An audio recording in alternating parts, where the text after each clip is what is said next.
The answer to what one might call the billion-dollar question has been answered. At least many media outlets now reporting that Donald Trump has chosen the Indiana governor to be his running mate. Ryan Nobles joins us live from Washington, D.C. Ryan, this breaking just within the last hour. Mike Pence is the pick.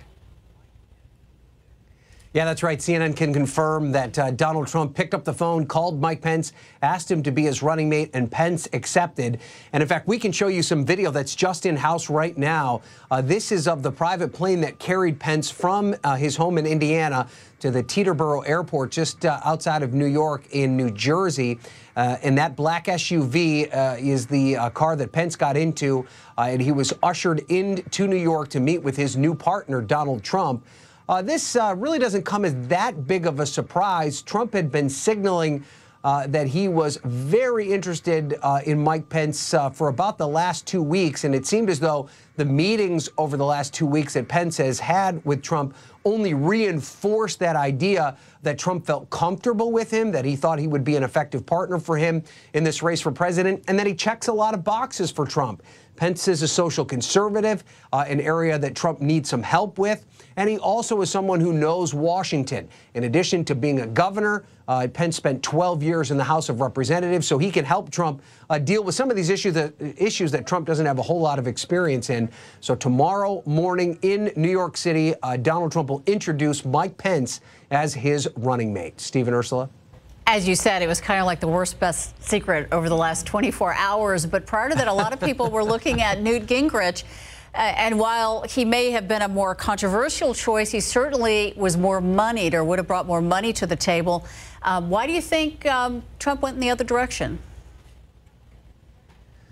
You know, we'll probably never know for sure until someone asks Trump himself. But if you kind of look at how these tea leaves played out, it seemed as though Trump was really pushing in Pence's direction from a very early, an early point. Once he'd kind of met with Pence and put him in the running, and that Newt Gingrich was making somewhat of a desperate play at the 11th hour to try and be relevant. You know, he flew to Indiana. Sean Hannity paid for a plane for him to fly into Indiana so he could make a last-minute pitch. Gingrich held a kind of an odd Facebook Live at 2 o'clock Eastern time this afternoon where he took questions about the vice presidential race, something that you wouldn't expect someone who was ultimately about to become the candidate would actually do. So Gingrich had a lot of downside. He still had around $4 million in campaign debt from his 2012 run. He, too, also has some infidelity problems, which is something that dogs Trump's past, especially if they want to attack Bill Clinton.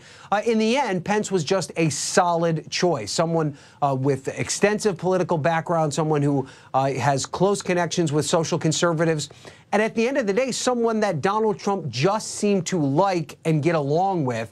And so when you put all those things into one basket, it was clear that Pence emerged as the front runner. That doesn't necessarily mean, though, that we won't see Newt Gingrich and Chris Christie, the other finalists, featured somewhat prominently in this campaign going forward, and perhaps in a Trump government. It just means on this day, Trump felt that Pence was the best choice for this particular position. So the Trump-Pence ticket it is. Ryan Nobles live in Washington, D.C. Thanks, Ryan. We still wait to hear what Hillary Clinton's going to decide. By the way, I'll be covering both the Republican and Democratic national conventions. Our coverage starts 3 days with the Republican convention in Cleveland on Sunday. I, along with digital reporter Ryan Lloyd and photojournalist Dale Keller, will have live reports both on TV and online. It starts Sunday on the Night Beats.